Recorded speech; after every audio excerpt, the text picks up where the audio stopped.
সাল 1970 নেসলে জাপানে তা প্রথমবারের মতো তাদের কফি লঞ্চ করে। নেসলে কোম্পানি তাদের টার্গেট অডিয়েন্সতে বিভিন্ন করে রিসার্চ করলো। তারা দেখলো তাদের যে কফির ফ্লেভার এবং তাদের যে কফির দাম তা সবাই পছন্দ করতেছে। তারপর তো নেসলের এক্সিকিউটিভ তো অনেক খুশি, তারা কোটি কোটি টাকা মার্কেটের উপর খরচ করা শুরু করলো। তখনই তারা নেসলে কোম্পানি নেসক্যাফেকে জাপানে বাজার শুরু করলো, কিন্তু তারা হতাশ হয়ে গেল তখনই যখন দেখলো তারা কোনো সেলই জয়েন করতে পারতেছে না। তখন তারা 1975 সালে ক্লোদ রাফেলকে সাইকোলজিস্ট হিসেবে যোগদান করেন।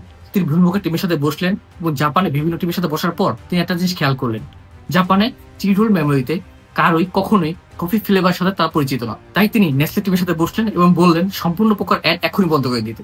কারণ জাপান কফি প্রিয় দেশ না, তারা ছিল একটি চা প্রিয় দেশ। তারা হাজার হাজার বছর ধরে চা খেয়ে আসতেছে। তখন ক্লোদ রাফেল তাদেরকে একটা সাজেশন দিলেন। তিনি বললেন আপনারা বাচ্চাদের জন্য বিভিন্ন প্রকার ক্যান্ডি বানাতে পারেন যাতে ক্যাফিন মুক্ত কিন্তু কফি ফ্লেভার দিতে পারেন। তো নেসক্যাফে তাই করলো, নেসলে কফি ফ্লেভারের বিভিন্ন প্রকার চকলেট লঞ্চ করা শুরু করলো। কিন্তু ঠিক 10 বছর পর নেসলে নেসক্যাফেকে আবার জাপানে ব্যাক করে নিয়ে আসলো। ইতিমধ্যে অনেকে কফি ফ্লেভারের সাথে পরিচিত এবং অনেকেরই স্মৃতি জড়িয়ে আছে এই কফি ফ্লেভারের সাথে।